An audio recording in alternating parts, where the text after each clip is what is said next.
Make way for Mr. Speaker.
I invite the member for Kelowna Lake Country to lead the House in prayer or reflection.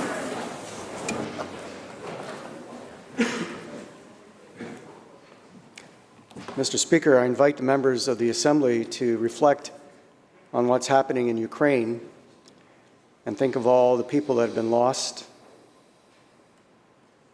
their families, refugees that have been created, and pray that the current political negotiations for peace are successful. Amen.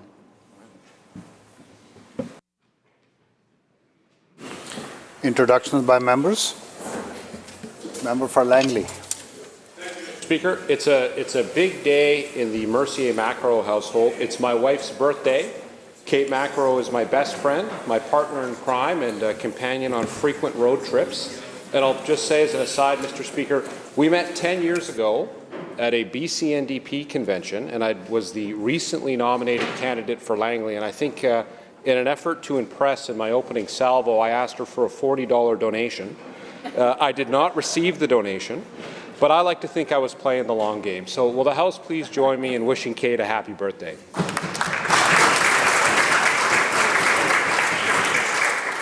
Leader of the Official Opposition. Thank you very much, Mr. Speaker. Today I'd like to introduce Camille Curry, who is the founder of the BC Healthcare Matters Group.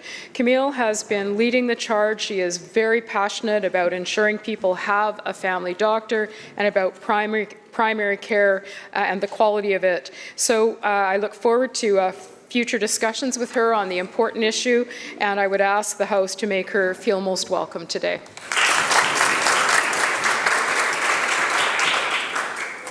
Leader of the Third Party. Thank you, Honourable Speaker. I'm so pleased today to introduce Charlene, Hogan, Sidden, who's in the chamber, up in the gallery.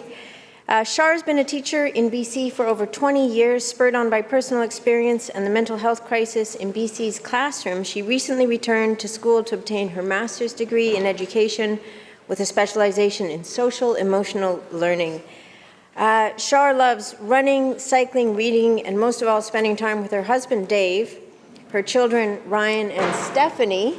And Stephanie Sidden is our BC Green Caucus policy lead on many, many files, and we're so delighted that she's part of our team. And they also have two dogs, Theodore and Abby. Would the House please make Char most welcome? Member for Kamloops North Thompson. Thank you very much, Mr. Speaker. I have a couple of visitors here from Kamloops today. They're down taking in the sights of Victoria and thought they would come and be entertained with question period, as it were. We have Vanessa Gamble here today and her 15-year-old daughter, who is very keen on politics, so I hope it's an interesting day for them to watch. Elizabeth is here as well, joining us. Unfortunately, the way the scheduling is going today, I won't be able to join them on their tour later, but that's probably a good thing because my tours are questionable at best, and I know the professional tour guides around this building do a much better job. So will the House please make the Gambles welcome?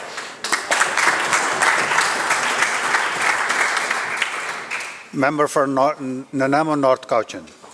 Oh, thank you, Mr. Speaker. I'd like the House to help me welcome a group of students and two teachers from the Penelakut Learning Centre. The Penelakut Learning Centre on beautiful Penelakut Island serves the families and children of Penelakut Nation, and I want to congratulate them on the great work they did in keeping students connected to their education during the pandemic, and congratulate them on their start of a new year in person and actually being here in person. So thank you, members, for helping me. Member for Saanich North and Islands. Thank you, Mr. Speaker. If you were in the BC Green Caucus office just a few minutes ago, you would have heard us all singing very beautifully, actually, happy birthday to Laura Ferreira, our legislative coordinator. Laura joined us last fall and is doing an incredible job in keeping my colleague and I, our calendars, our schedules in line, and I know that Laura works very closely with the whip's offices from each of the parties in making sure that we know where we should be when we should be there. So could the House please wish Laura Ferreira a very happy birthday. Member for... Oh. Who else? Yeah. Member for Kamloops South Thompson. Thank you very much, Mr. Speaker. You know, we all have exceptional people that work for us and support us each and every day here in the Legislature, also back home. But here in the Legislature, staff that show up often before us are there after we leave and just do such an incredible job in the roles that they have. So it's with a great deal of pride that I rise today to make a very special introduction. Mr. Speaker, our Communications Director, Sean Roberts, and his wife, Michelle, welcomed a beautiful baby boy into this world. Miles Lawrence Roberts was born on Sunday, March 13th at 8:41 a.m., weighing in at a very healthy 7 pounds and 5 ounces, but most importantly, with a shockingly massive amount of hair on this baby's head. Both Miles and Michelle are doing really, really well.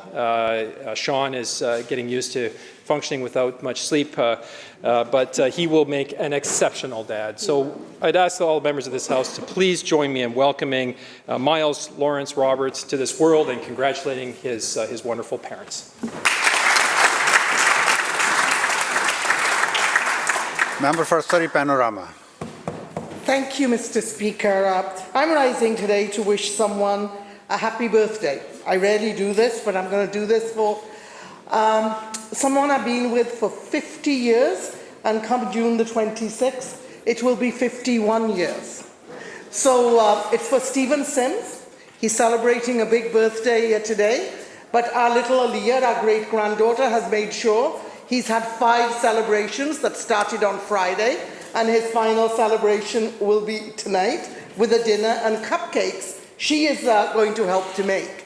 Now, there's a story behind this, and the reason he's having 5, because he was complaining that I'm always out of town or at work on his birthday, ever since I became an executive member on the BCTF, which was a long time ago. And so she wanted to make sure he had lots of birthdays and lots of birthday cakes. So every celebration has to have a cake, has to have gifts, and she organizes all of that and makes them. So I hope everyone in the House will help to join me, wishing Stephen Sims a happy birthday. He's been a wonderful partner all these years, a tireless supporter, and of course, one of my greatest critics as well. Thank you.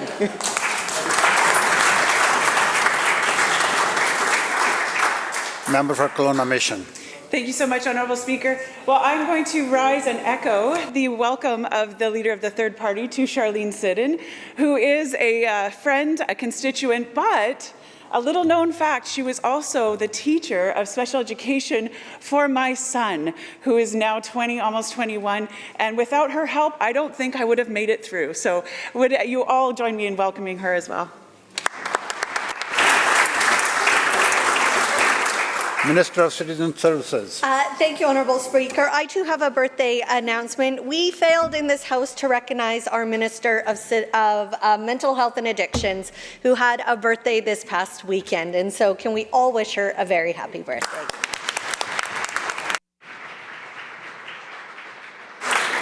Member for Vancouver West End. Thank you, Honourable Speaker. I just want to wish a very happy anniversary to the love of my life. Happy 22 years.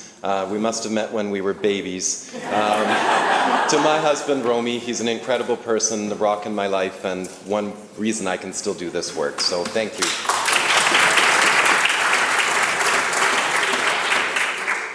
Madam Clerk. Introduction of bills. Statements by members. Member for Surrey White Rock. No. Surrey South. My list was wrong. Surrey South. Thank you, Mr. Speaker. Surrey is one of the most diverse cities in Canada, and it's full of amazing businesses and experiences waiting to be discovered. As the world begins to open up again, and more people are coming to visit BC, I'd like to highlight the work of Discover Surrey. Discover Surrey is the official nonprofit destination management organization for the City of Surrey. It's experiencing a period of revitalization. It's got enthusiastic new leadership, a small but productive team, and they're continuing to work diligently to increase the awareness of tourism opportunities in Surrey and increase the number of overnight visitors during these challenging times. So whether you're looking for good food, local shops, or beautiful nature walks, Discover Surrey can point you to the best Surrey has to offer. In July of 2021, Discover Surrey launched the Spice Trail. It's a collaboration of over 75 multicultural restaurants and spice retailers in Surrey. The Spice Trail's interactive map can lead you to local businesses featuring food from all corners of the world, from South Indian dosa to Jamaican patties to Korean dumplings. The trail features restaurants from each of Surrey's 6 neighbourhoods and includes everything from fine dining options like My Shanty in South Surrey to quaint family-run businesses like Malaysian Hut in Guildford. Destination Think recently put Surrey on their top 15 most loved destinations in Canada for 2021 based on their Tourism Sentiment Index. Surrey's amazing food options were certainly one of the main reasons people love to visit the city. So I would say come for the food, but if that doesn't interest you, you might like the South of the Fraser Bird and Ale Trails, celebrating Surrey's natural birding areas and award-winning craft breweries. Or maybe you'd want to visit the new Indigenous Carving Centre that will be open in the winter of 2022. At any rate, there is no doubt, Mr. Speaker, Discover Surrey team will have lots to do. as BC's fastest growing city will soon be BC's largest. Keep up the great work, Angie Chu.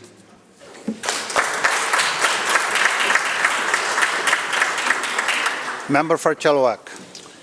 Thank you, Mr. Speaker. There's a lot to recognize and celebrate. World Down Syndrome Day was on March 21st, and April is Autism Acceptance Month, and April 2nd is World Autism Day. All these days are a reminder that people with Down syndrome and autism possess a wide range of abilities and make valuable contributions to BC communities every day. This is an excellent opportunity for all of us to celebrate the achievements of adults and young people affected by Down syndrome and autism and spread awareness of the barriers that many may face today in BC. World Down Syndrome Day was created to raise public awareness, promote inclusivity, encourage the well-being of those living with Down syndrome, and it's been recognized by the United Nations since 2012. The month of April is Autism Acceptance Month and includes observances to highlight folks living with autism spectrum disorder and the impacts on families. It is also an opportunity to celebrate the unique perspectives of those living with ASD. As a society, we have to continue to push for inclusion and understanding and the well-being of people with Down syndrome and autism, and we need to every day strive farther to support and ensure inclusion for people with disabilities in any way we can. This is all our responsibility. I'd also like to acknowledge the tremendous contributions of service providers, agencies, and advocacy organizations that work hard every day to provide services and supports to children, youth, and their families and adults across BC. I ask all British Columbians and this House to join me in recognizing and celebrating World Down Syndrome Day, World Autism Awareness Day, and Autism Acceptance Month.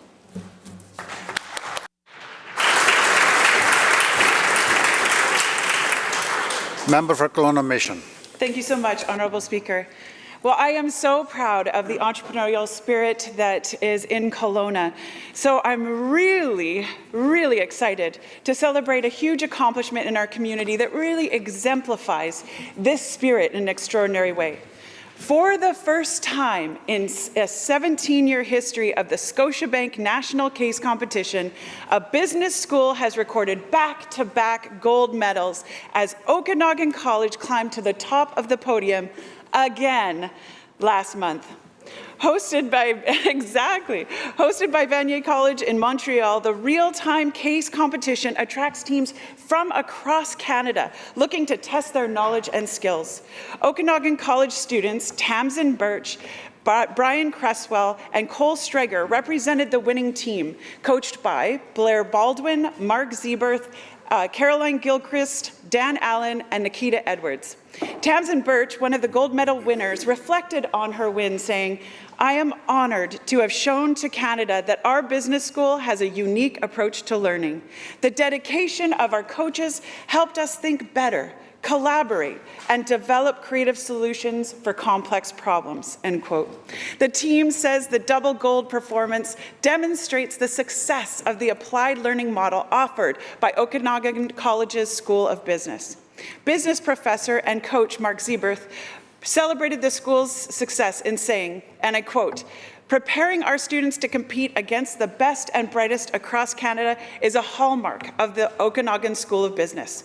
We embrace the challenge of punching above our weight," end quote.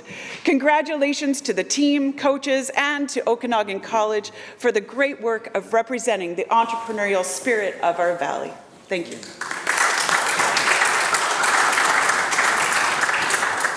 Member for Coquitlam, Burke Mountain. 50 years. That's how long Coquitlam Search and Rescue has been saving lives in our area.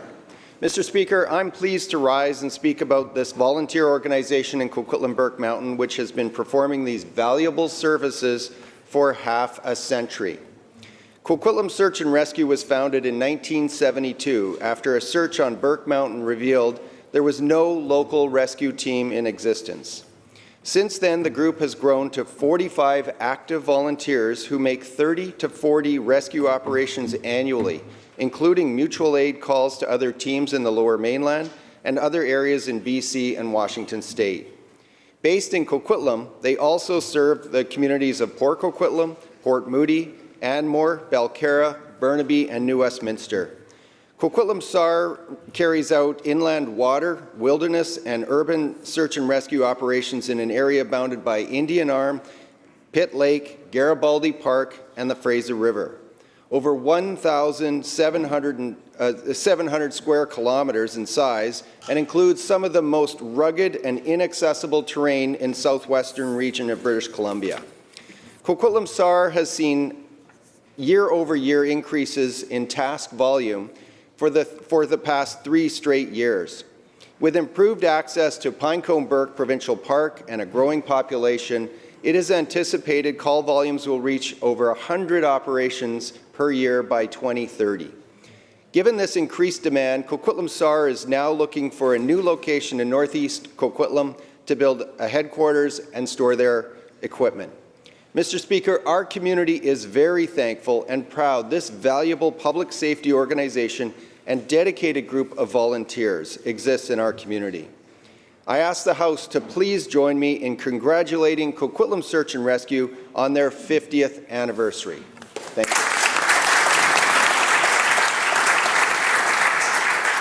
Member for Skeena. The Kitimat General Hospital Foundation has been working hard in their efforts to build a dementia care home in Kitimat. They're continuing with their mandate to raise money for the Dementia Care Village.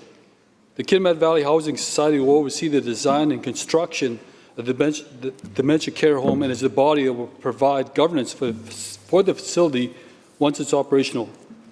The Haisla Nation is represented on the board along with Kitimat Community Services Society, which will manage the facility when it's up and running. They have had setbacks, but are encouraged by the community, private sector, and the government's interest to date. The meetings with various groups to share plans and get feedback about the project have been positive, and the community response has been very enthusiastic. It's obvious that many families have been touched by dementia and that they are aware that this important facility will not only provide appropriate care for people with dementia, but will result in more beds becoming available at Mountain View Lodge and fewer acute care beds being occupied by seniors waiting for long-term care beds. The concept under which this facility will operate is termed a quality of life model. Most of us are familiar with risk aversion. Quality of life means some reasonable risk is acceptable if it improves the quality of life. The overall objective is to have this facility to be as much a home to the people who live there as humanly possible. Because leaving one's home to move into an institution is always traumatic in a host of different ways. And finding strategies to make life meaningful and engaging is important to all of us and is the goal of Kitimat Dementia Care Village. All of this is designed to avoid the confusion that often is a part of the dementia resident's life and experience. Because dementia is cruel and unrelenting, and there are no effective ways to prevent, cure, or slow its progression. I ask that this House look at and support the efforts and initiatives all across BC that are striving for facilities that make a life less stressful for those afflicted with dementia and for their families. Thank you, Mr. Speaker.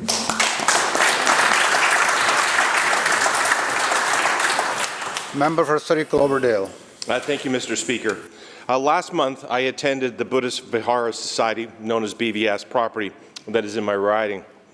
They asked how they could better support local community events, including a food bank, senior services, and other community activities in the Cloverdale-Port Kells area. I met with the BVS Assistant Treasurer, Iraj Lianej, to learn about the Society and the history of the 7 acres of farmland in the Port Kells area.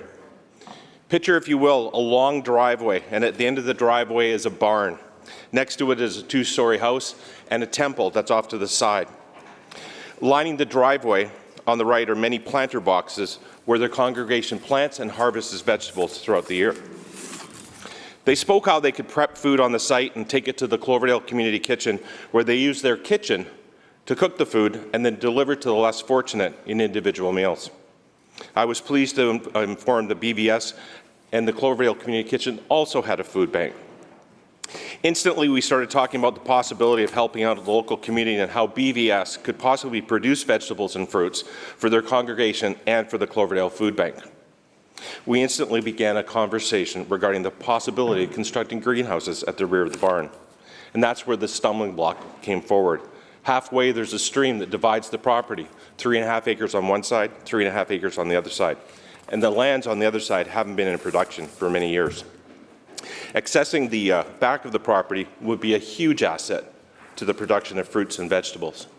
Well, Mr. Speaker, I can tell you that talks between BVS and the city have begun. BVS will now need to determine what kind of engineering is required to access the rear of the property. Metaphorically speaking, the bridge at the back of the property will be the bridge to BVS providing fresh fruits and vegetables to those in need. It'll also be the bridge to food security. I hope to report back to the House in the near future to share the next chapter of BVS.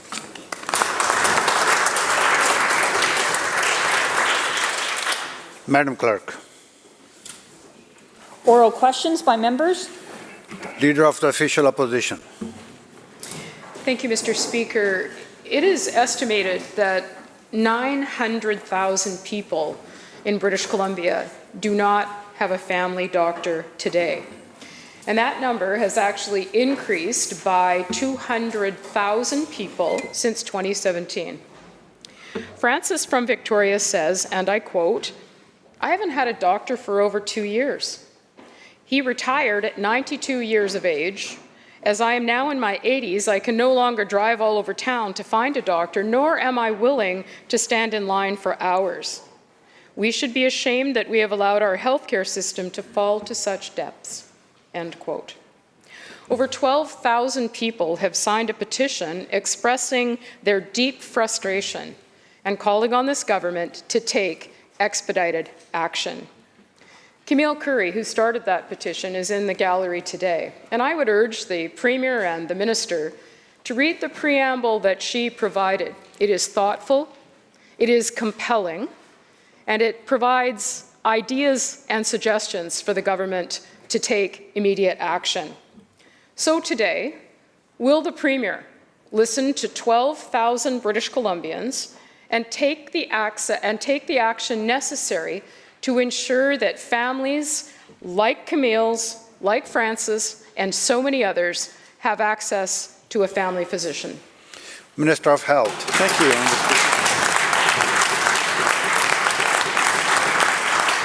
Thank you. And as the member knows, we have been taking action consistently since I became Minister of Health to address the challenges of primary care, which is to ensure that people have access to a family doctor or nurse practitioner or other healthcare providers in their community. Primary care is fundamentally important to us, and I think to everybody in BC. And so the actions are specific. 27 new urgent and primary care centers, 54 new primary care networks, an increase in the number of family physicians, which is more than any other jurisdiction in Canada per capita, and more than the increase in population. New community health centers, and more than 800 new FTEs, meaning full-time jobs, assigned to those primary care networks and urgent and primary care centers. That is significant action, and more action needs to be taken. The issues that are raised are a struggle in the community, and the member will know this, and not just in Victoria, but across the province. That's why we continue to take those actions, continue to add resources to primary care, and will continue to do so, reflecting exactly what the petition says and exactly what the community says, which is that we need to improve primary care to ensure people have access to good health throughout their lives and not just urgent care when they need it. Leader of the Official Opposition, supplementary. Well, what British Columbians want to hear today is how they are going to access a family physician.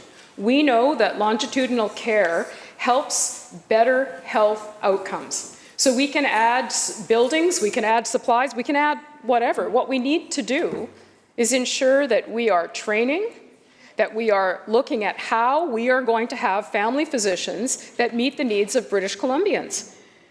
When people don't have a family physician, the minister knows full well what happens. They're forced to go to a walk-in clinic, or in many cases, they end up being treated in emergency rooms. And he knows that that adds pressure to a system that is already under stress. Here's what Danielle from Kamloops had to say, and I quote, "Walk-in clinics are closing, and there are no alternatives to see a physician aside from sitting in an emergency room simply to get a referral or a type of regular screening done to prevent more serious illness, end quote. That's not an effective or efficient system, and neither does it provide the kind of care that families deserve. So again, to the minister, will he today explain to Danielle why she has to go to an emergency room to receive basic medical care? Minister of Health. Well, thank you, Honourable Speaker. And since 2017, we've had more than 1 million visits to urgent and primary care centres in BC, providing team-based care to people in the community. That is a specific and compelling response to a family practice shortfall and a primary care shortfall that existed prior to 2017, as the member will know. In 2013, and just before then, a program called GP for Me was developed that was supposed to provide a primary care doctor for everybody. And we know that the number of people lacking a primary care doctor increased when that program was abandoned 3 years later. And so this is something governments have been working on for a long time. And it's not that GP for Me didn't have some successes. It did. But that we are taking those steps. So urgent and primary care centres, 1 million visits. Team-based care is necessary now to provide longitudinal care to ensure that healthcare professionals work to the full extent of their skills. More than 800 FTE full-time equivalent staff joining 54 primary care networks is significant, and we have to continue to do that work. We don't do it just by, making pronouncements. We do it in communities, day by day, ensuring that people have access to the care we need. And most importantly, the member talked about family practice doctors. Nurse practitioners are important too. George Abbott, when he was Minister of Health, started the process of nurse practitioners in BC, but when I became Minister of Health, we were 10th in Canada in their utilization. We increased the number of positions in post-secondary by 50%, and we are changing that now.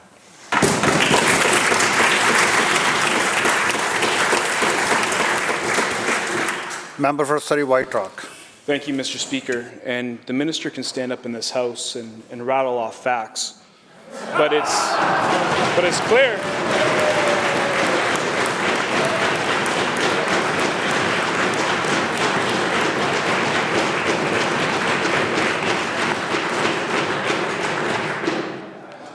It's clear if they want to applaud people suffering, that's on this government. Right? It is clear that people are hurting, and they are hurting because of the doctor shortages we are seeing today. Things are getting worse, not better for people like Burl Andrews from Victoria. And I say, and I quote, "Personal health care used to be a reason people moved to BC. Now the lack of it is the reason that people leave." What does the Premier have to say to Burl and the thousands of others like her that don't have a family doctor? Why is this government continuing to go in the wrong direction when it is trying to provide doctors for British Columbians? Minister of Health. Honourable Speaker, I say with great respect that nobody understands more than people with chronic disease the importance of primary care. I understand. And I understand the struggle people face, and it's particularly, it seems to me, at different points of our lives, because sometimes our need for health care is constant throughout our lives. That's true of many people with chronic diseases, including people dealing with mental health and addiction issues. For others, it's more episodic. At different parts of our lives, we need a lot of care and then not for a long period of time. And that's the importance of primary care in our communities. Urgent and primary care centers, which we started in 2017, with more than 1 million visits, have played an important role in providing people care that they need, but they played an essential role during the pandemic when their doors remained open for people and provided excellent care throughout that period. Team-based care, doctors and nurses and nurse practitioners and healthcare workers of all kinds. That is the response. In the 20th century, sole practice family practitioners were the center of our primary care system. Now it's team-based care, and the significant investment, urgent primary care centers, primary care networks, hundreds of new staff. If the member is suggesting he's against that, then he should say so. But that won't make things better. We are taking the actions that make things better in communities, but that there's more work to do and that primary care is important, I absolutely agree.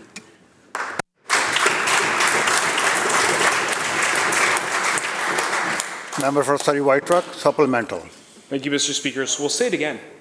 900,000 people do not have access to a family doctor in BC today. That number has increased over 200,000 since 2017.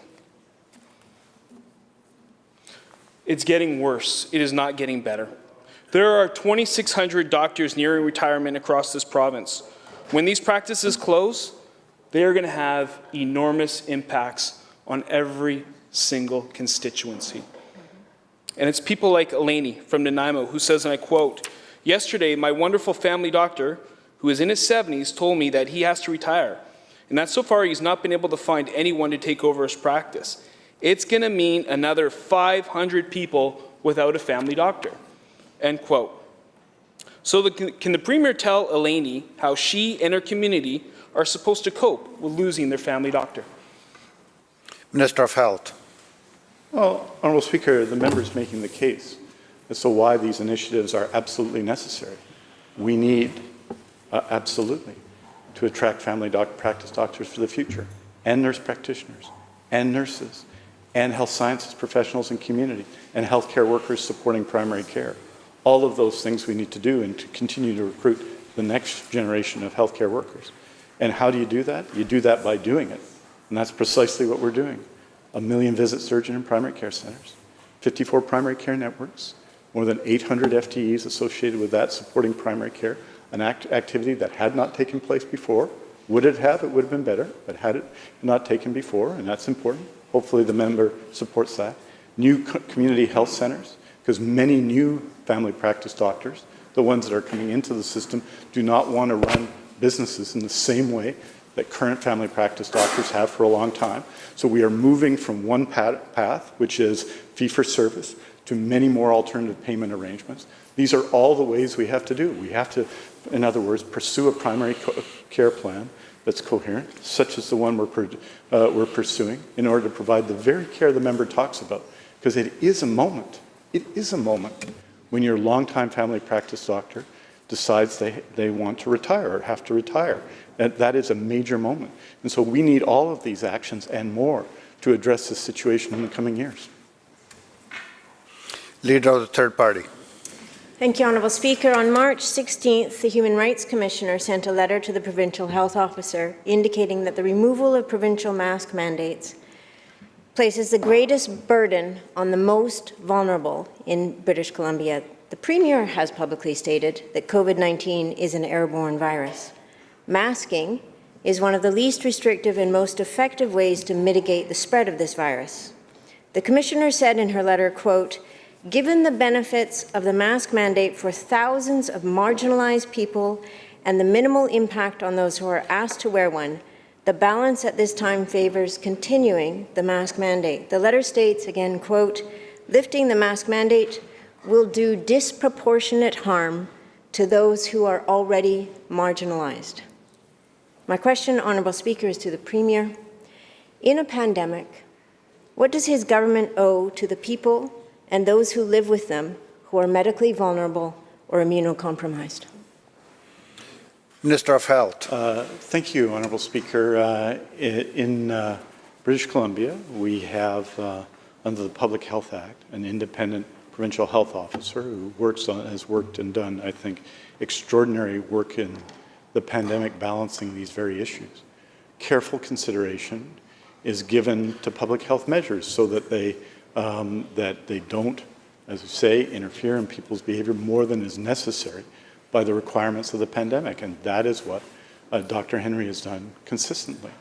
The decisions around the provincial mask mandate, there was very significant notice given that those were under consideration. In fact, there was some criticism, even here, that we were taking too long to do that. But the provincial health officer gave that due consideration, including all of the questions that the member raises.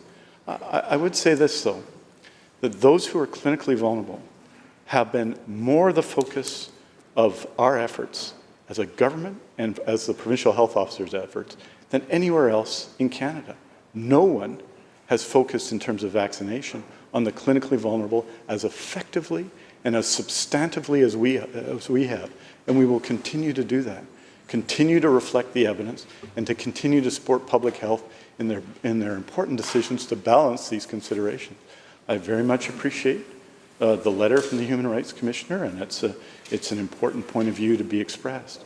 But it's a point of view that is not new to the Provincial Health Office, the Provincial Health Officer, and obviously there's some disagreement there between one position and the other, but I can assure her that the focus on the clinically vulnerable will continue to be the principal focus of this government as we continue to deal with the COVID-19 pandemic. Leader of Third Party, supplemental. Thank you, Honourable Speaker. And as the Human Rights Commissioner points out, the clinically vulnerable now are deprived of choices. Choices to use public transit, choices to send their children to school, choices to operate in public, because the risk to them is so much greater. The Premier has tasked his government with tackling systemic discrimination. It is in the mandate letter of the Minister of Health. And yet our Human Rights Commissioner has said that the sudden removal of the mask mandate will have profound effects on vulnerable people.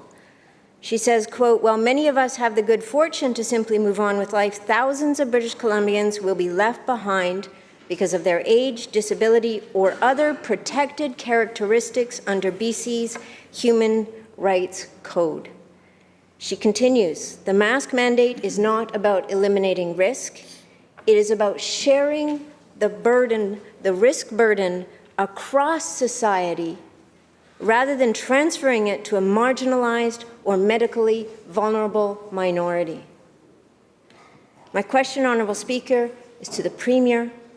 The Human Rights Commissioner is saying that decisions of this government are harming the most vulnerable people in our province. What is the Premier's response to the Human Rights Commissioner? Minister of Health. That we're doing just the opposite. And the evidence over this pandemic demonstrates that. We have given focus from the beginning of the pandemic to those most clinically vulnerable. In long-term care, people who are clinically vulnerable in the community. It's been reflected in every aspect of the COVID-19 response, and it has, because of the ethical values and approach of our Provincial Health Office and our Provincial Health Officer, and the ethical approach we've taken in British Columbia to these questions. And that will continue to be the case. Decisions around restrictions or guidelines are ones that are taken very seriously by the Provincial Health Officer and by our government. Throughout the pandemic, that has been the case, and it continues to be the case. Of course, it is a balance between the impact of measures on people, including all people in BC, of the measures themselves, and I would say the impact of those measures on the pandemic. And that balance has been kept in BC, and the results can be seen in the outcomes we've seen in BC, particularly amongst those clinically vulnerable. I'm very proud of the work done by Dr. Henry in balancing these questions. I continue to be. And since the pandemic is not over by any stretch, we're going to continue to have to do that in the days and the weeks and the months to come.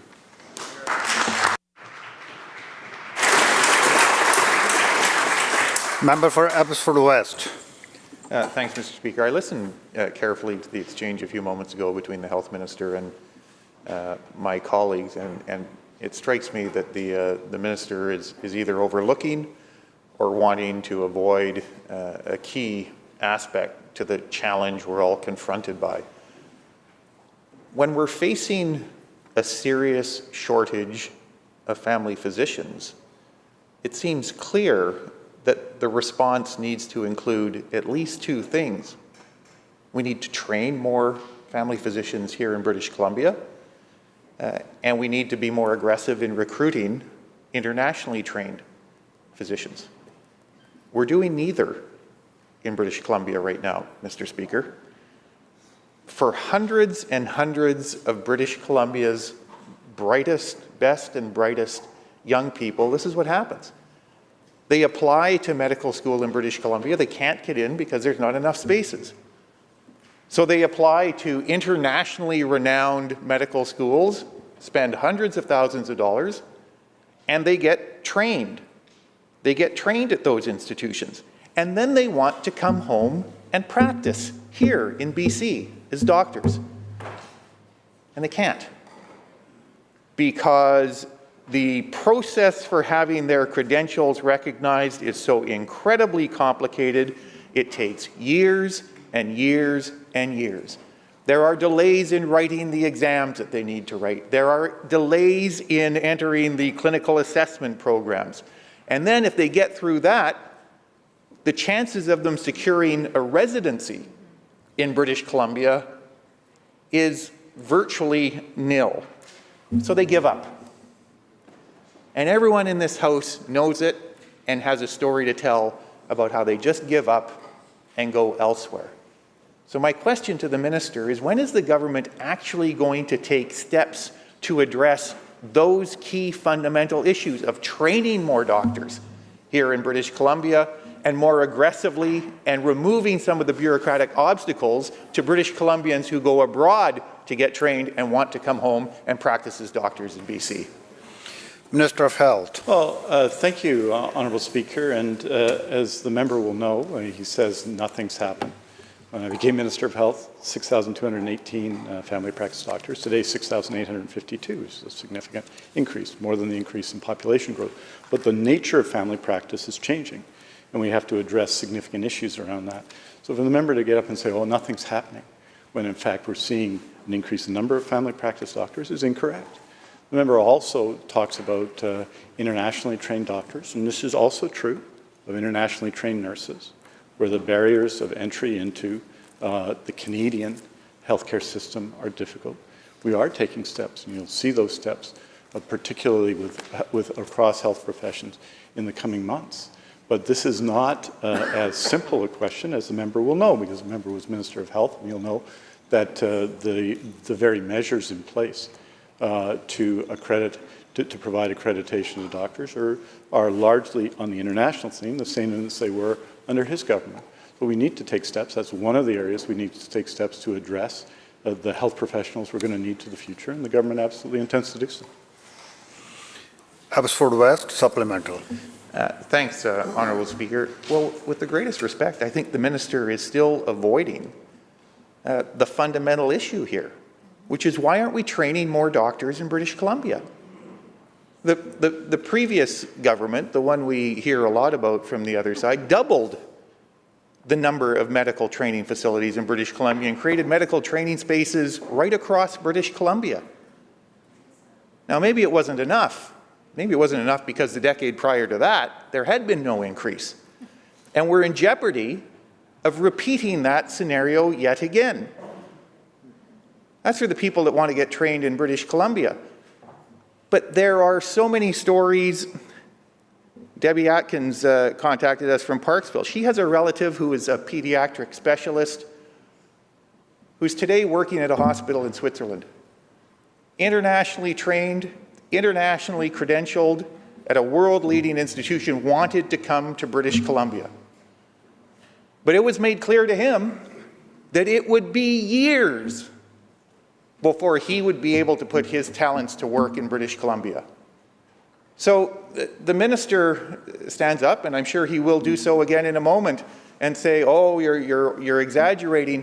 Why aren't we training more doctors in British Columbia when the need is so apparent? And why aren't we taking steps to eliminate the bureaucratic hurdles to taking world-leading physicians who want to come to British Columbia and letting them practice in British Columbia and easing the burden faced by now close to 1 million British Columbians who need a family physician?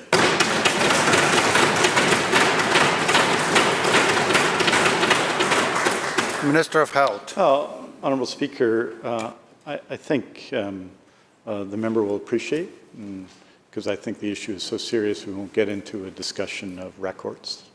We were 10th in Canada in the number of nurses per capita when I became Minister of Health.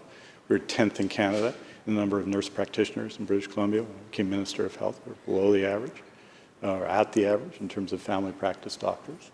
And we're seeing a change in that, in circumstances, in the nature of family practice. And we're responding to that. And the way we're responding to that is a significant reform of practice, which includes team-based care. The very doctors that the member talks about, those trained in British Columbia, those trained elsewhere, the young doctors coming into the system want a different kind and a different style of practice, and we are making significant changes in the system to address that. And all of these measures, all of these opportunities for primary care and the expansion out to team-based care are important. We are going to need more family practice doctors in the future, and that will require training in British Columbia. It will require new medical school in British Columbia. It will require other steps, and it is absolutely our intention to do so. But for the member to, I think, suggest that action hasn't been taken, when such dramatic action has been taken to respond to this question, that have been building for a long time with no action, is incorrect. We are taking that action and will continue to.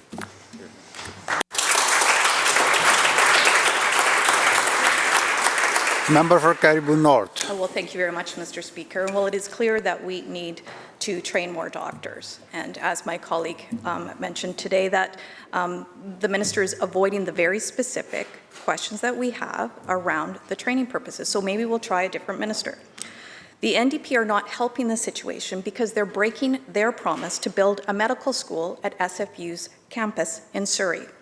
Despite promising one in the last election, there has been absolutely no funding for a medical school in Surrey for 2 consecutive budgets. So, to the Minister of Advanced Education, why is she breaking the NDP's promise to fund a medical school when there is nearly 8 million people without a family doctor in the province of British Columbia? Mr. Felt. Well, thank you, Honourable Speaker. And the Minister of Advanced Education and I are, in fact, putting the effort required into what will be a major project. But there's 2 sets of things the Minute member will understand. A new medical school is necessary to address the situation into the future, and I believe to provide some innovative new opportunities, and that's important, and that's something the government is hard at work on the one hand. On the other hand, there's the addressing the situation that has been described by herself and her colleagues now, which will involve a whole set of other measures, and the government is doing both. Member for Supplemental. Well, thank you very much, Mr. Speaker. The government continues to be all talk and no action on this. And I'll quote SFU's news release from last October. Over the next several months, it's hoped that the province will greenlight development of a business case for the proposed school, end quote. But here we are, months later, no business case, no budget, no hope to address the doctor shortage in British Columbia. So again, to the Minister of Advanced Education, please provide the House a clear timeline and dollar figure for a medical school in Surrey, or is this just another broken promise? Of Health. With great respect, Honourable Speaker, you know, across British Columbia, and this is particularly important, in rural and remote communities in the interior of the province, where these issues are even, I think, more keenly felt than they are in urban sectors, significant action has been taken and continues to be taken. In many communities, for example, in Quesnel, where there's an urgent and primary care centre where there wasn't before. And so there's 2 sets of things that we need to do. There's 2 sets of things. I agree, it's not just in rural and remote areas, but that's a priority. Surely the Leader of the Opposition would agree with me that the addressing issues around doctors in rural and remote communities is a high priority for us. It must be a high priority for her. So one does not exclude the other, is what I'm saying to the Leader of the Opposition. The government is proceeding on numerous tracks. We're taking steps to improve access to internationally trained health professionals to come into the BC market, because in many areas, frankly, the system that's in place provides an impediment. It creates a financial disincentive, and this is particularly true of nurses. It provides a structural disincentive. There's 2 processes, a national and a provincial one in that case, and why we need to take those actions. With respect to the SFU Medical School, it's a commitment in the government's 4-year plan, and we intend to meet that commitment during this mandate. Member for Kamloops North Thompson. Thank you very much, Mr. Speaker. And it's very clear. We're seeing a shifting of resources from clinics and doctors' offices to the urgent primary care centres, but the net result, and the minister can say it's not all he wants, but the fact of the matter is we have 200,000 more people in this province without a doctor, without access to a family doctor than when they formed government. It's closing in on 1 million people without a doctor because it's just been a shifting of resources around, not an added capacity to the system. We've heard about the struggles around access to education, access to training, access to foreign credentialing, and it's a layering of frustrations to physicians generally that is leading to them also seeking out early retirement and also lawyer workloads. Another example of this frustration is the current physician master agreement, which was ratified in 2019. It's the payment model that is obviously critical for keeping family doctors and is one of the most cited reasons for doctors closing their doors over the last while. But despite all this fact, the agreement expires on Friday. And we have no idea what the status of negotiations are or even what the bargaining mandate is. This is the first time since the 90s that the public sector negotiating mandate has been suppressed. Not surprising, I guess, given that this is the government that's been cited as the most secretive in Canada. So my question to the Finance Minister is one that's quite simple. What is the negotiating mandate for the 2022 Physician Master Agreement so we can stop losing the critical physicians that are in short supply already? Minister of Health. Honourable Speaker, the member knows that the signature initiative in the primary care plan are primary care networks across BC. Every primary care network was proposed by local divisions of family practice, including doctors. In other words, there has never been this level of working together and consultation as there is now. Does that mean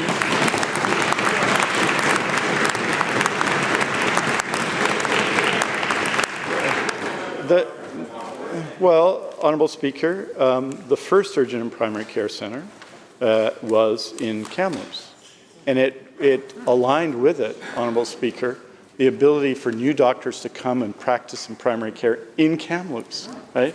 In fact, it's one of the most successful of its kind in North America, in Kamloops, Honourable Speaker. And so I'm happy to show the numbers. Happy to show the numbers. Anytime.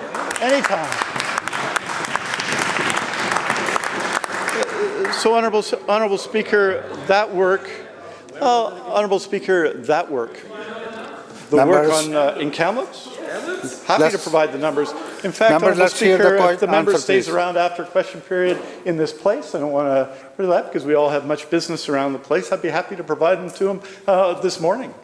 Between 11 and 12. It's happy to provide them because the numbers are so good. And I tell you,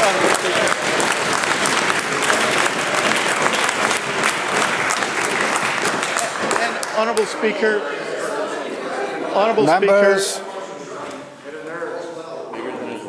Minister will continue. Minister. You know, Honourable Speaker, urgent primary care centres, and I'm surprised because I'd understood that they were supported by members of the opposition, have been essential in this period of pandemic because the doors of those urgent primary care centres have stayed open, where it's not been virtual care, and they've played an essential role. The member seems to dismiss 1 million visits, but 1 million visits is a lot of visits of people in British Columbia.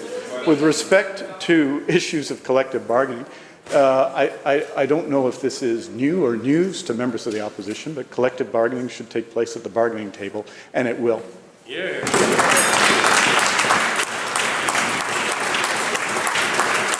The bell ends the question period. Members, I have the honour of tabling the Auditor General's report managing cybersecurity risk in the telework environment and the representative for children and youth report at a crossroads, the roadmap from fiscal discrimination to equity in Indigenous child welfare.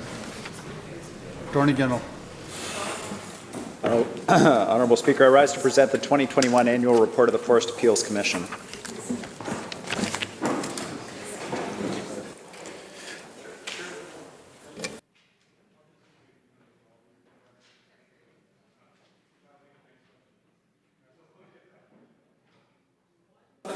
Orders of the day. Government House Leader. Thank you, Honourable Speaker. In this chamber, I call second reading Bill 18, the Supply Act. And in Section A, Committee of Supply, I call continued estimates debate for the Ministry of Mental Health and Addictions. Committee chairs.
For those, for those members who are leaving the chamber, I'd ask you to do that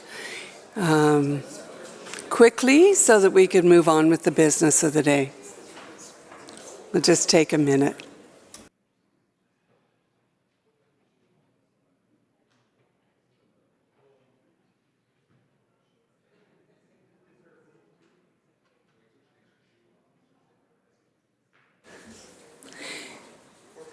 Minister of Finance.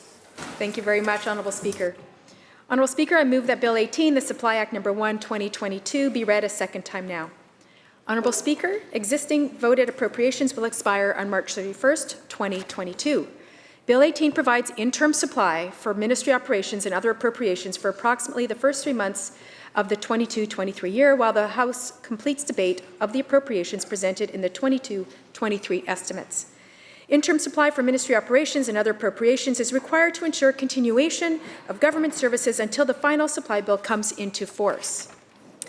Honourable Speaker, Bill 18 also provides 1/3 of the combined voted amounts in the Schedules C and D of the 22-23 estimates for disbursements related to capital expenditures, loans, investments, and other financing requirements.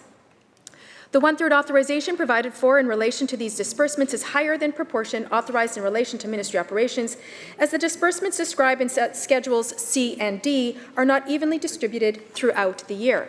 Therefore, the higher level of interim supply is required to accommodate the payments that will be made under these schedules.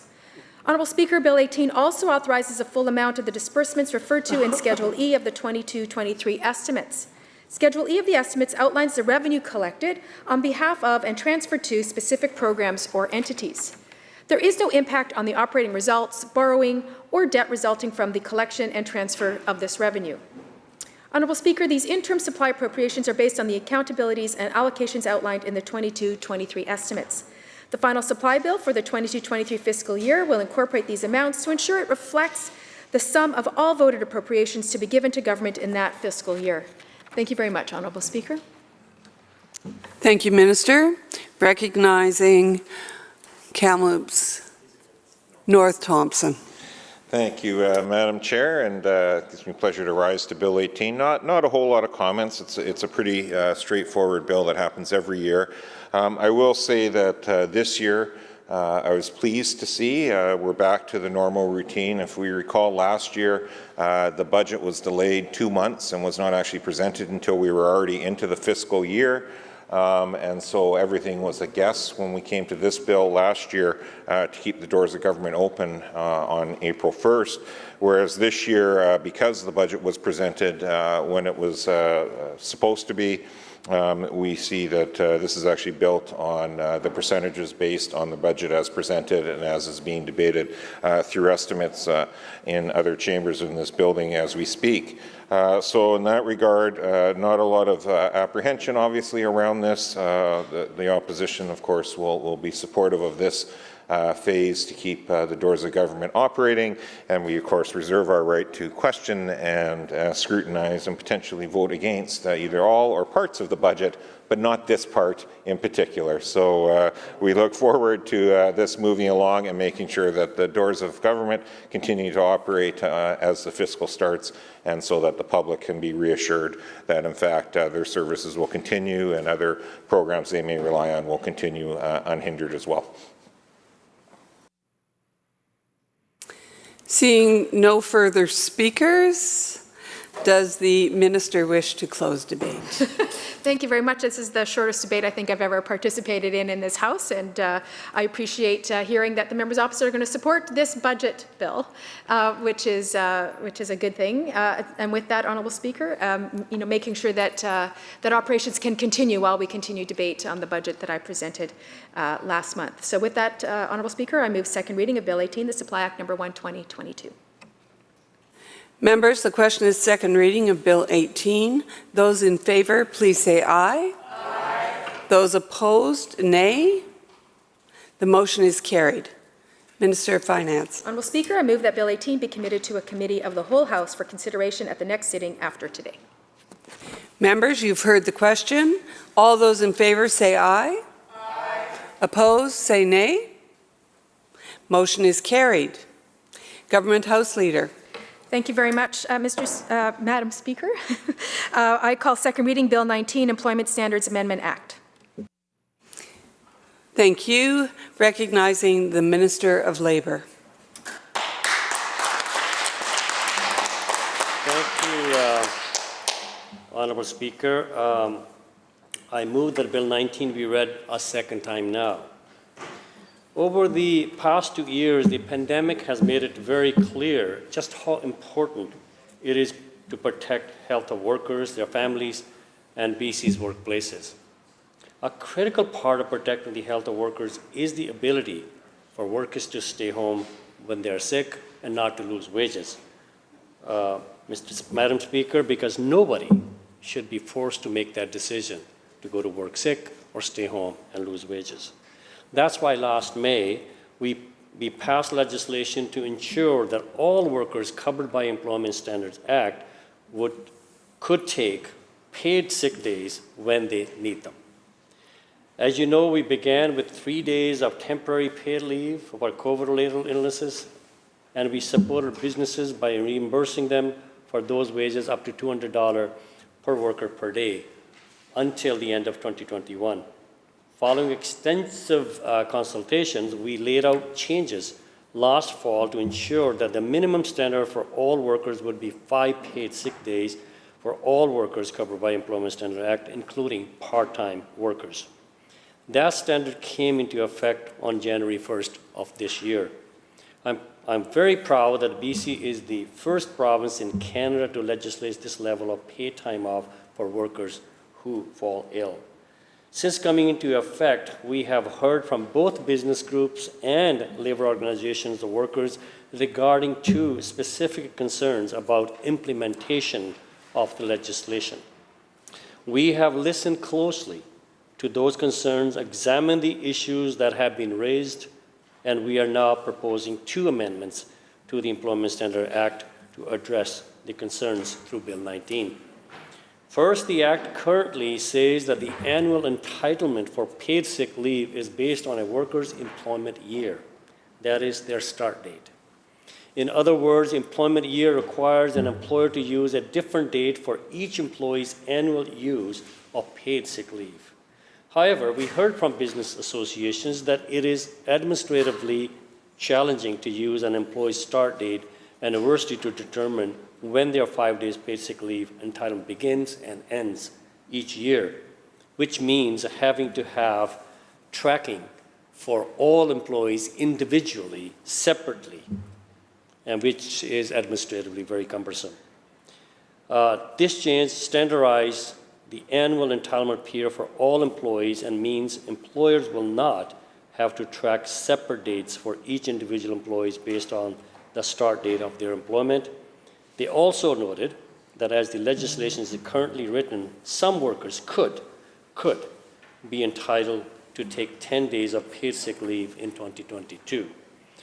For example, if a worker's employment year ended May 31st, with the new employment year starting June 1st, the employee could take up to 5 days of paid sick leave between January 1st and May 31st of this year, and then be entitled to another 5 days as of June 1st to the end of the year. The business associations have told us that they would prefer the simplicity of using the calendar year for determining when the annual paid sick leave begins and ends. So the first amendment in the bill is to amend Section 49.1 of the Employment Standard Act to read calendar year instead of employment year.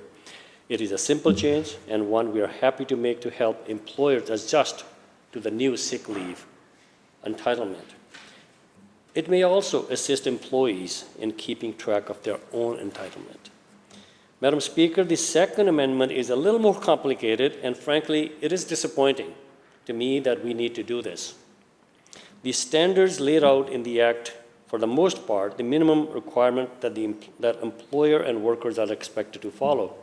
And usually, collective agreements have built on those standards, improved upon them through the bargaining process. A number of provisions are listed in the Act under a meet or exceed clause. That clause says that for those named provisions, such as hours of work, overtime, and annual vacations, if the collective agreement provisions, when considered together, meet or exceed the requirements in the Act, then those provisions replace the standard of the Act for the workers covered by the collective agreement. This allows unions and employers to negotiate unique provisions outside of the employment standard requirement as long as they meet or exceed the provisions in the Act. Effective January 1st this year, permanent paid sick leave was added to the meet or exceed clause as one of those named provisions. But we have recently heard concerns that there are employers who are taking the position that since their existing collective agreement paid sick leave provisions, when considered together, meet or exceed the Act's minimum entitled 5 days when the sick leave provisions of Act do not apply.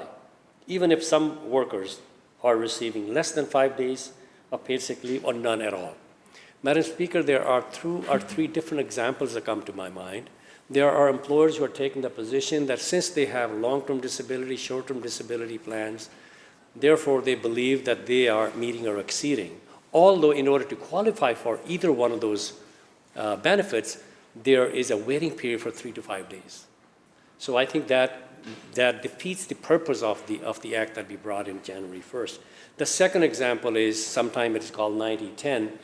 It is that if majority of the workforce enjoy 5 days or better under the collective agreement, but there are 10% who do not, who could be casual employees who come in to replace those full-time workers, that they are arguing that their collective agreement language meet or exceed the Employment Standard Act. So leaving number of workers without paid sick leave, and that was not the intention. We were very clear that all workers in British Columbia under the Act of Employment Standard are entitled to 5 days. And the reasons were very clear. We have seen the importance of having workers to stay home when they're sick during pandemic. Madam Speaker, I think those are some of the real issues that we are trying to deal with this. And there are also worries that the arbitrators may rule that the employees are entitled to the full 5 paid days as established in the employment standard. But then again, one employer took the position that if they lose the argument of the arbitration, then the 5 days will replace all other benefits that they enjoy under the collective agreement, such as short-term and long-term disabilities. Madam Speaker, that was not the intent of the Act that we brought in last year. So, Madam Speaker, to strengthen the paid sick leave entitlement, ensure that all workers covered by Employment Standard Act receive that benefit, the second part of these legislative changes will remove paid sick leave from the meet or exceed clause in Section 3 of the Act. That way, eligible workers who do not currently receive at least 5 paid sick days under their collective agreement will now be entitled to this benefit. This is the right thing to do. And the benefit of a paid sick leave, and we have canvassed this in this House quite a bit, it includes healthier, happier, and more productive workforce. And those benefits far exceed the modest cost of the workers taking a sick day when they need it. Madam Speaker, the amendments in this bill are aimed at simplifying and strengthening the new paid sick leave entitlement that we brought in at the beginning of this year. We have listened to the concerns that have been brought to us from both workers and employers. We examined the legislation to see if improvements could be made, and this bill is the result of that work. And I look forward to that debate. Thank you, Madam Speaker. Thank you, Minister. Recognizing the member for Shuswap.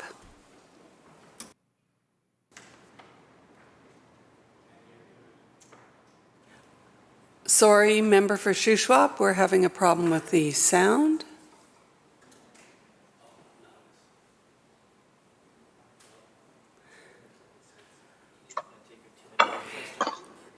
We'll take a 2-minute recess in order to deal with the technical difficulties.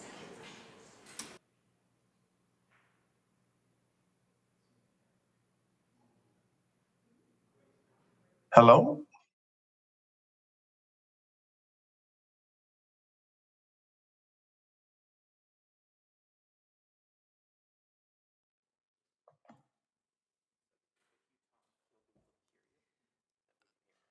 Member from Shuswap, can you hear us? I can hear you fine. And we can hear you now. We'll continue with 1 more minute and then we'll get back into order. Okay, Madam Speaker, I'm just going to plug in my earphones to see if those are working. Madam Speaker, can you hear me there? Yes, we can. Hello?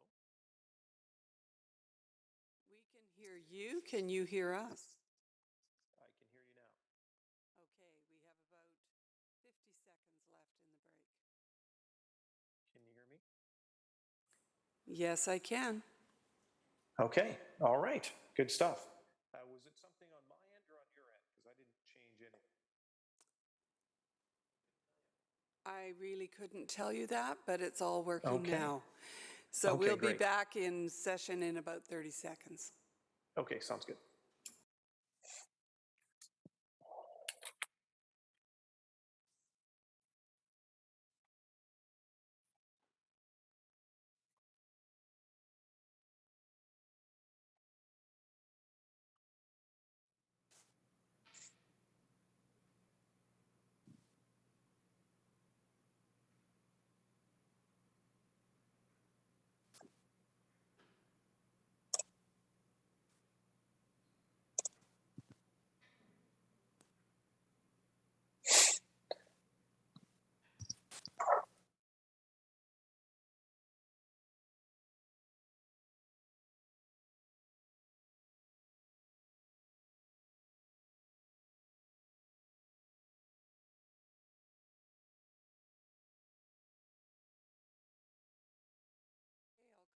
Yeah, House back to order.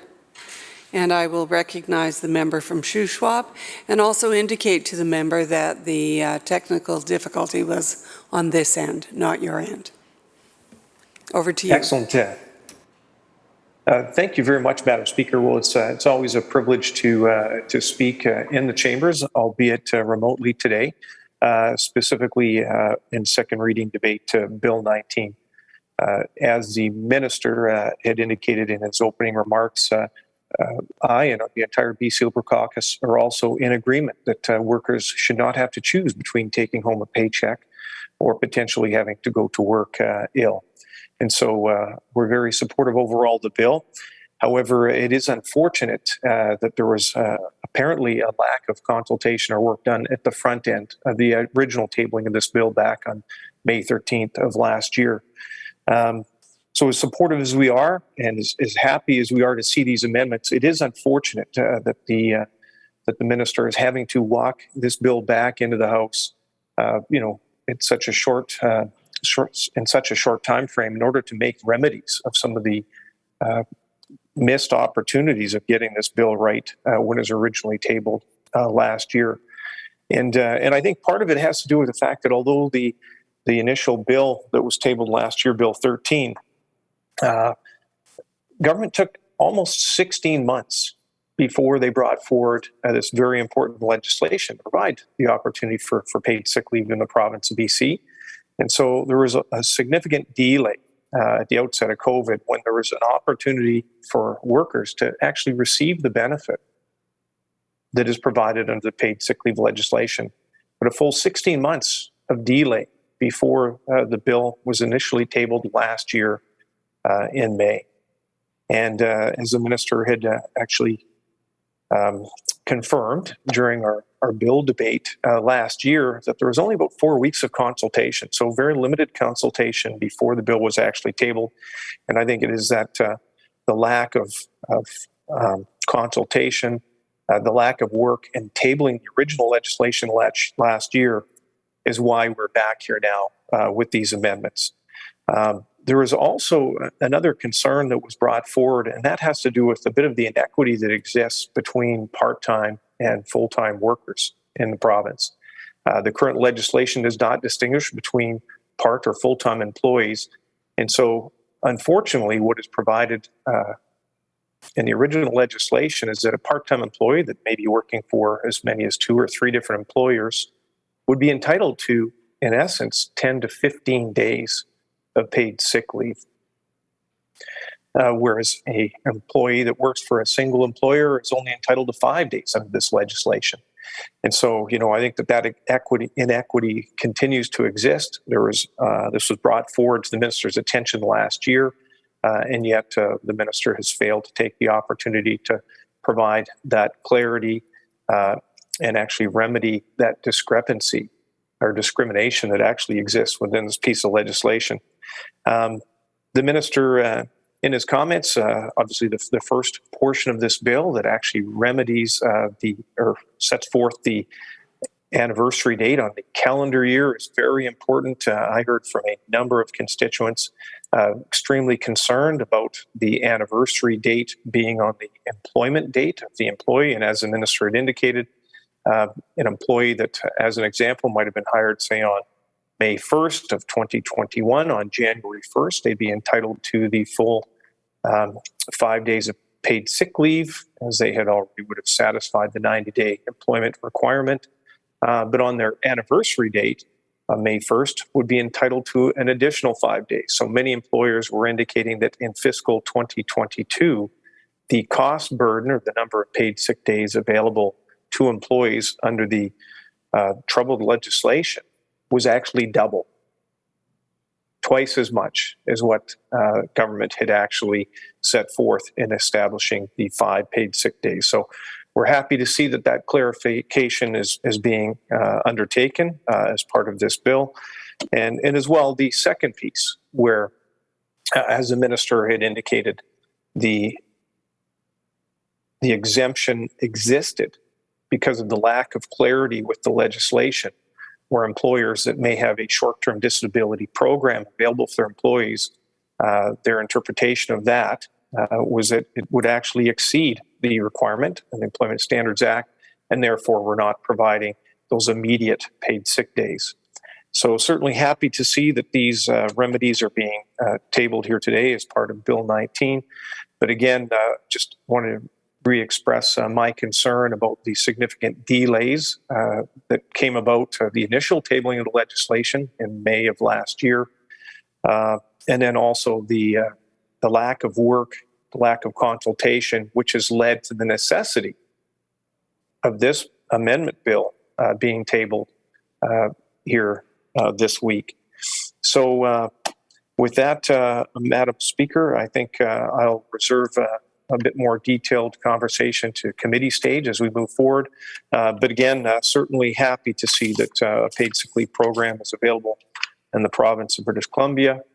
But maybe I will just end on this note.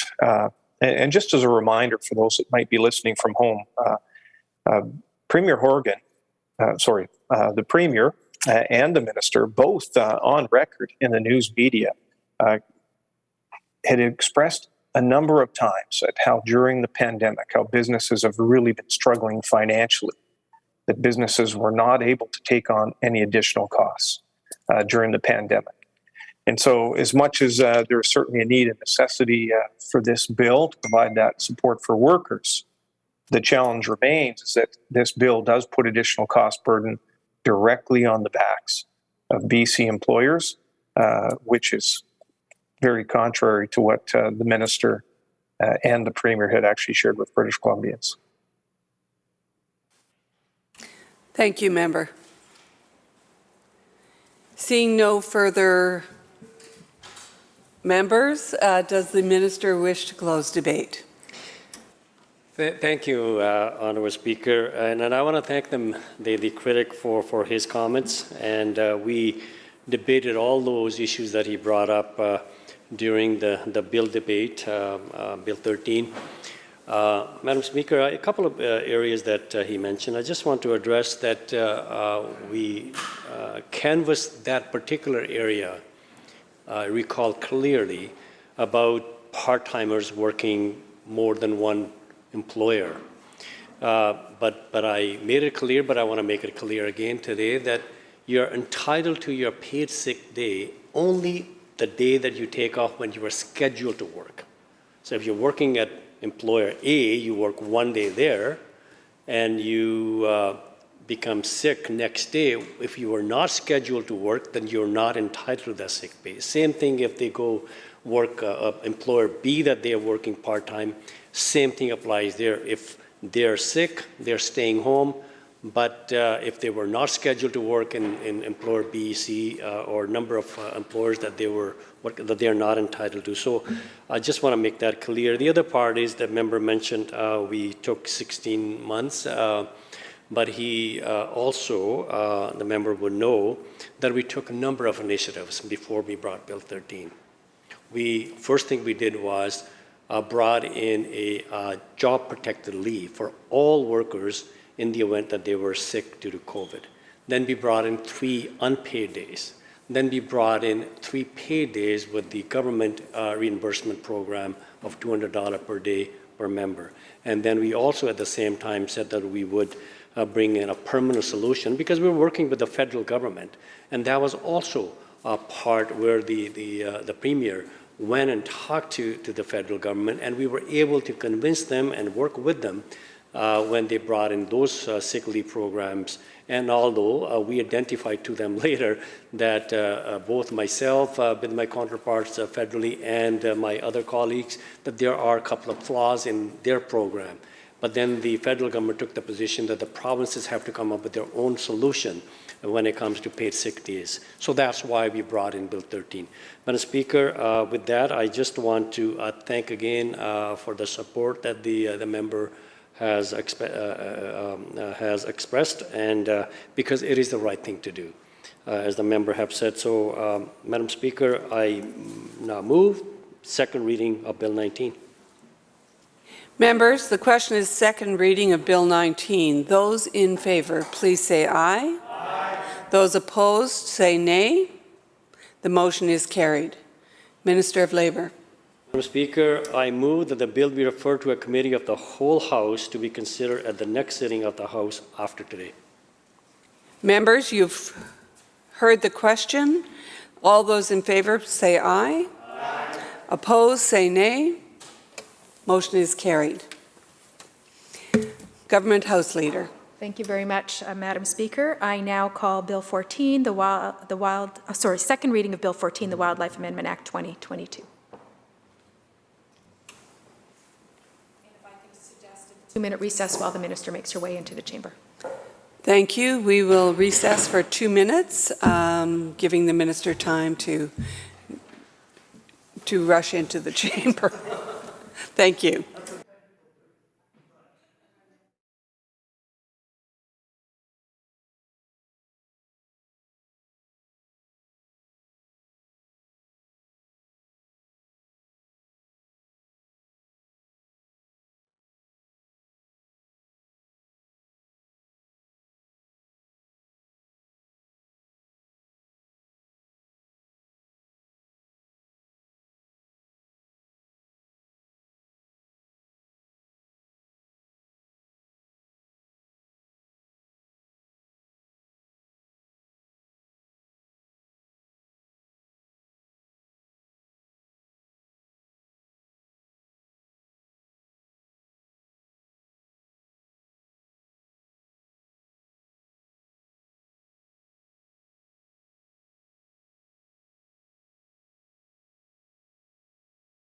Currently looking at second reading on Bill 14, Wildlife Amendment Act 2022, and I'll recognize the Minister of Forests, Lands, Natural Resource Operations, and Rural Development.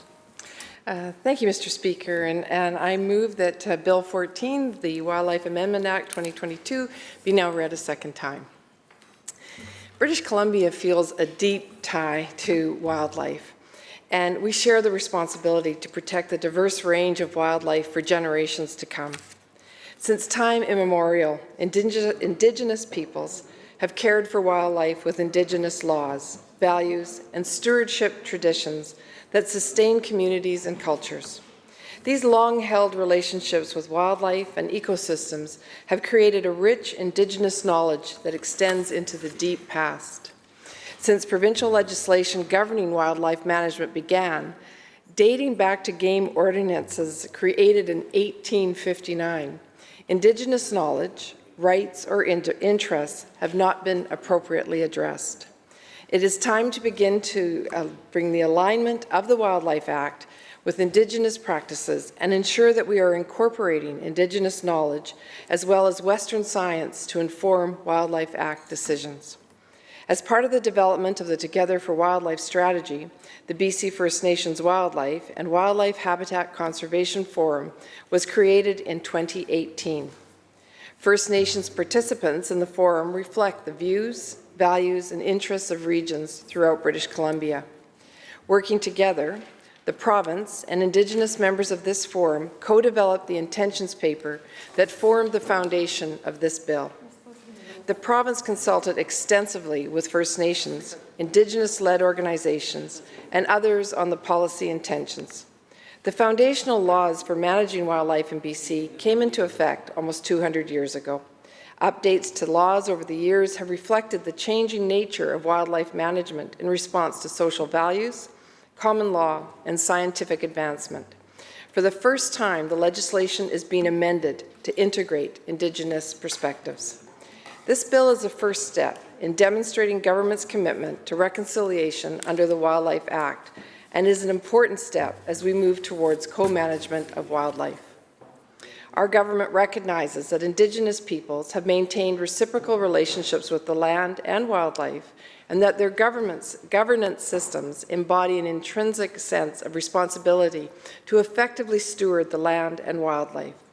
We believe that our co-management regime must be built on trust and mutual respect.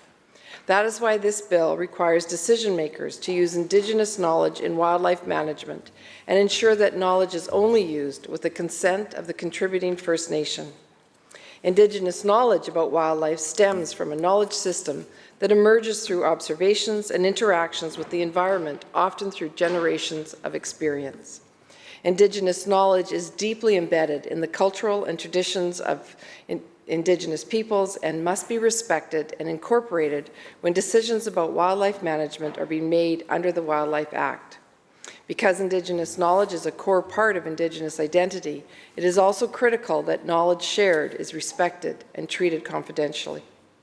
Proposed amendments will establish that Indigenous knowledge provided by a First Nation can only be used for the purposes for which it was provided. Furthermore, any Indigenous knowledge provided will only be permitted to be disclosed under strict circumstances, and prior to disclosing Indigenous knowledge, the First Nation will be given a written request of the anticipated disclosure. If permitted, those disclosing the knowledge will have the discretion to impose conditions and sanctions on further disclosure of that Indigenous knowledge by the recipient. The significance here is that the amendments will establish that by default, Indigenous knowledge will only be used for the purpose for which it was provided and will not be further disclosed. As such, the proposed amendments related to Indigenous knowledge both affirm the value of Indigenous knowledge and provide a mechanism by which the knowledge can be used in decision-making, thereby affirming and respecting traditional ways of knowing and Indigenous laws. These amendments will support reconciliation, improve the knowledge that we have about wildlife and habitat, and provide valuable input into management decisions that will improve stewardship outcomes. This bill will also provide a framework that allows government to enter into agreements with First Nations on traditional hunting practices. These agreements will allow government to align its laws with pre-existing or new protocol hunting and sheltering agreements, where a host nation permits hunting by guest nations within the host nation's territory. As the sheltering agreement could have effect of varying certain provisions of the Wildlife Act, this amendment is needed to enable the host nation's protocols and laws to prevail in specific circumstances. These agreements have the benefit of broadening opportunities for collaborative management, clarifying the legal standing of some wildlife practices, and contributing to reconciliation with Indigenous peoples by recognizing traditional practices. Finally, these amendments will come into force on September 1st, 2022, to allow the province and the Forum time to finalize Indigenous knowledge and sheltering operational policies. This will allow for the smooth implementation of this important work. Changes to the Wildlife Act will ensure Indigenous knowledge is being used to improve wildlife stewardship as we go forward. These amendments support implementation of the Together for Wildlife strategy and are an early step on government's commitment to align the Wildlife Act with the principles of the Declaration Act, and to improve collaboration and information sharing with First Nations. They address and respect Indigenous rights and interests, support their ancestral knowledge of wildlife, and will lead to better decisions on wildlife stewardship. We recognize these amendments are just a start to the process of aligning the Wildlife Act to the expectations set out in the United Nations Declaration on the Rights of Indigenous Peoples, but they are a significant step in the right direction. We will continue to learn and do more to advance co-management with our shared interest of stewarding wildlife that are of great importance to all of British Columbians. Thank you, Madam Speaker, and I look forward to the debate. Thank you, Minister. Recognizing the member for Nechako Lakes. Thank you, Madam Speaker, and thank the Minister for her opening comments on this bill. I have to admit it was an interesting process trying to get a briefing on this bill. The government desired to call this bill up for debate the day after it was introduced. The opportunity for a briefing for myself and other members was about a week and a half before I finally got a chance for a briefing. But I'm happy that we did get a chance for a briefing. But like I say, it was unfortunate that was the process that we had to go through. Madam Speaker, I agree with the Minister when she says BC has a unique connection to wildlife, paraphrasing that, because it's true. When you think about British Columbia and our history, history before Europeans came around and history after Europeans came and settled in the area, wildlife was a critical component. It was a food source for families, all families, Indigenous, non-Indigenous alike, as this province grew and became what it is today. And so it does have this unique perspective, I think, from many people in the province about wildlife. And the management of wildlife is a very important factor. Matter of fact, it's so important that it actually supersedes, in terms of environmental values, over even things like treaties and other agreements that are in place, because management of wildlife is a critical component for British Columbia. And I think it's great that we're opening the doors up to that management, to see Indigenous knowledge become part of how we manage that. I think that is actually an important step, and it's something actually that we started some work on back when we were in government. Matter of fact, we had joint groups between the Wildlife Federation, with guide outfitters, several different guide outfitters groups, with First Nations, of course, with governments. We created that framework to start having this discussion about managing wildlife. And once again, this is a step further now in terms of management, in terms of officially incorporating that Indigenous knowledge into the management. But Madam Speaker, when I look at this and when I think about what Bill 14 does, I just want to read one of the components in here of this bill that makes me kind of wonder a little bit, because when we're talking about managing wildlife, we're talking about, government having that responsibility to manage. It says here, with regards to the sheltering agreements, in respect of hunting in traditional territory of the host First Nations, authorizes a guest to do anything that is prohibited under this Act, or omit to do anything that is required to be done under this Act. In other words, the management of wildlife is no longer governed by the Act under the sheltering agreements. And it makes me wonder, what exactly is the government is trying to do with this? And we'll, of course, get an opportunity to explore this in detail when we get into committee stage. But so we have an act that's a responsibility of the Crown for a value in this province that I think we all appreciate, we all want to see as healthy as possible. We have rules in place to assure and to try to ensure that we are managing wildlife to the best of our ability, that we're making it sustainable, that we're dealing with issues of conservation, and now we're introducing an act that says all that can be ignored. I'm not quite sure what government's intent was in bringing that in. And I want to take a step back, though, and talk a little bit about sheltering and this, because I've had lots of engagement with First Nations, and I was minister when there was a court case that went through with a member from who lives in the United States of the, hopefully I'm pronouncing this correctly, the Silex First Nation, which is part of the Okanagan Alliance. It's a nation that no longer has residents in British Columbia, and so under the Indian Act it's considered extinct. But obviously their territory comes into British Columbia, and like I say, they're part of the Okanagan Alliance long before the British Columbia and Canada and the United States were countries. That court case was an individual who came up from the States and hunted without a license in British Columbia in what was considered their traditional territory, and he was charged. And the court came through and agreed that this individual should not have been charged because they have the right to hunt. So the idea of sheltering agreements, I think is actually not a bad idea. I mean, many First Nations I talk to often worked with neighboring First Nations, and they had agreements in place, and there was trade that went on. There was the allowing of people to come into their First Nation to be able to harvest as part of agreement, and it was part of respecting the elders, respecting the clan leaders, the hereditary chiefs, and having that ability to be able to do that sharing. So the idea of a sheltering agreement, I think, is not bad because it reflects what First Nations have done historically. The idea of any nation that has traditional territory coming into or claim for traditional territory, perfect, makes sense doing this. But to not have the conservation values enshrined as part of that British Columbia can sit down and work with First Nations and include Indigenous knowledge and as well as science and other groups of concerns. I wonder, what is it we're trying to drive with that?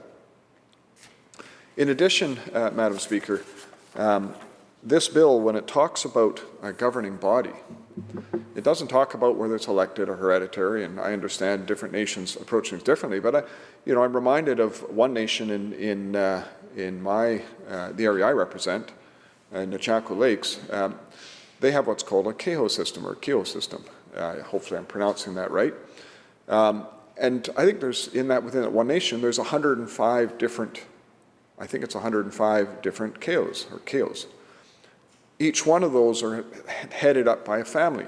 There's a family that's in charge of that particular area. And so I guess the question is that family capable of doing a sheltering agreement within their area, which is part of a much greater area, of course, as part of the area that's covered by the nation? How do those things work in terms of the governing structure of entering into these agreements and the process around it? The bill is very unclear in terms of just how that structure needs to be formalized and set up. And so for me, when I look at this, I think, okay, like I say, don't have a problem with these agreements, but the technical components of how these will be structured seems to be pretty vague. And that, to me, is definitely concerning. But, going along with this government's, with the declaration's government's being the most secretive government in Canada, not our declaration, declaration from the media that have done that, I guess it makes sense that certain components of this are to be kept in secret or not to be revealed in terms of how it will be done. But, Madam Speaker, one of the other principles I think that needs to be thought about in terms of wildlife management, wildlife is a Crown asset. It's owned by the Crown. And we allow for guide outfitting where guides have an opportunity to harvest a certain number of animals. We allow them to be able to sell those hunts, to come in. Of course, it has to be reported. The hunts, the animals that are taken, and the agreements and things are put in place. We allow, of course, resident hunters to go out. First Nations have rights under Section 35 to be able to hunt. But these sheltering agreements provide an opportunity for a First Nation to create a financial arrangement over and above, outside of the sheltering agreement, between the host nation and those coming in to hunt, without having to report it. And I wonder, what's the intent on that? If there is an arrangement there, whether it's traditionally was a swap for salmon or other types of things for moose meat, I get there is, that was done historically. But why is that not being reported? Why is that not needing to be included as part of an agreement in terms of how these interactions take place? And I'm not sure why, whether maybe that was just an oversight, not thought about, or maybe it's intentional. But when I think about a Crown asset that potentially is being sold through some type of agreement, why would that not be reported? Madam Speaker, when I think also about managing wildlife, and when I think about how government sets the limits of animals that can be harvested, they look and take this information in to look for the future in terms of LEH opportunities or other open opportunities. It's disturbing to think that those limits don't need to be followed here. How many animals are being harvested? Is that being reported? How does that influence and impact in terms of the decisions that are made as part of this? And why is there not those sort of values that should be looked at? Why is that not included as part of what these agreements are structured? I mean, we've seen, for example, in wild salmon, when wild salmon are harvested, the quotas are set by the federal government, and First Nations have a right to take a portion of that quota. It's their right to hunt, it's their right to fish. I don't have a problem with that. That's Section 35, that needs to be addressed. Where is that when we come to wildlife? How do we manage through those sort of issues? Because it needs to be managed. It needs to be managed. If we are going to manage wildlife properly, if we're going to be dealing with the values of conservation, if we're going to be thinking about wildlife as it was defined and as it's being talked about in the courts as a provincial asset, how is that managed? And I fully support and understand Indigenous knowledge coming in, but why we don't have a reporting mechanism? Why don't we have the same sort of limits and restrictions that we would say on things like wild salmon? Madam Speaker, I fully understand as well Indigenous people and their traditional knowledge and wanting to keep that knowledge confidential. I understand why they need to do that. For example, there's many historical values that First Nations have, whether it is areas that are considered sacred for them, whether it's areas that have been burial, whether it's areas of traditional use, that they want to be able to keep confidential. And part of that is why many things, for example, in the archaeological acts, looked at, those sort of values are kept secret. In treaties, those sort of things are kept secret and kept, from the general public to protect the integrity of those values. I'm having struggle. I'm trying to understand why Indigenous knowledge associated with wildlife management is not being made public. Because, when we're talking about a provincial asset, we're talking about wildlife management. We have many people around the province as interested. As the minister has said, it's unique, and our unique connection as people of British Columbia to our province and to wildlife. But we're saying that some knowledge is going to have a gate, and only certain people will have keys to that gate. When we want people to say, this is how it's going to be managed now, but not understanding why. That secrecy, Madam Speaker, will create problems. It'll create challenges and issues as people struggle to understand what has changed, why have things happened and act. If we truly want to have reconciliation particularly for things like wildlife, that is this provincial object that, as the minister said, is unique, this connection of all British Columbians too. Surely we should be transparent and open about the values that come in and are part of managing this act, are part of managing, such an important asset for the province as our wildlife. And so once again, I fail to see why this government has decided to be so secret on this issue. Like I say, I understand the need for many Indigenous values to be kept confidential to protect the integrity of those values. I can't understand why that's being applied to Indigenous knowledge associated with wildlife management. And so, I've got a number of questions, obviously, to the minister associated with that component. Much of the Act, of course, goes in and talks about that and the ability to be able to disclose that and the process around it. But like I say, I fail to understand why those components are in there. And maybe there's a good reason for it, but certainly the minister should be able to defend that as to why they've taken this approach of secrecy. Madam Speaker, I think whether there's people that like to hunt and fish for sustenance to help feed their family, and many families do that. First Nations, obviously, Indigenous people in this province have done that, from time immemorial in terms of the values and what they need. Wildlife has that unique connection, and it needs to be managed transparently. People need to understand what we're doing on the wildlife, on the landscape. And we're seeing in many areas of the province wildlife in decline, particularly ungulates in decline. We're seeing areas where we have predators that are increasing. We're seeing lots of challenges as we're seeing development on the land base. And these components, we all need to come together. All of us need to come together to be able to manage through these issues to the best of our ability. We need to be able to accept the best science. We need to be able to accept Indigenous understanding and knowledge. We need to be able to bring this together to be able to make sure that we have viable wildlife for not just our generation, but many generations to come. This bill, Madam Speaker, is a step away from transparency. It's a step away from us being able to work together to be able to achieve those goals that I think everybody in this legislature likely agrees on. The goals of being able to have the values of conservation, the values that are important for the people of British Columbia. And so with that, Madam Speaker, like I say, in looking through this, I can't understand why there's so much secrecy, why there is information that's not being shared, why there isn't the need for reporting, why we don't have the act itself that needs to be followed in these agreements. I can't understand that, because it is a Crown asset, it's a Crown responsibility, and everybody needs to play a role. So I look forward, Madam Speaker, to going through this in committee stage.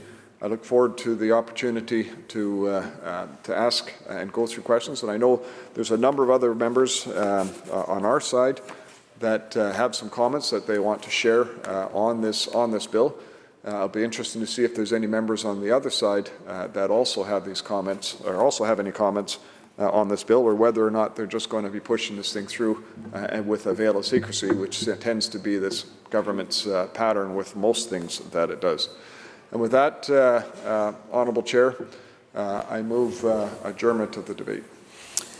Members, you heard the motion. All those in favour indicate aye. Opposed? Motion carried. Government House Leader. Mr. Speaker, I move the House to now adjourn.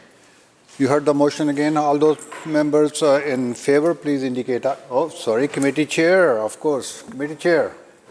Mr. Speaker, Committee of Supply Section A reports progress on the estimates of the Ministry of Mental Health and Addictions and asks leave to sit again. When shall the committee sit again, Government House Leader? At the next sitting. So ordered. Government House Leader. Now I can move the House to now adjourn. Now you heard the motion. All those in favour indicate aye. Opposed? Motion carried. This House stands adjourned until 1:30 p.m. today.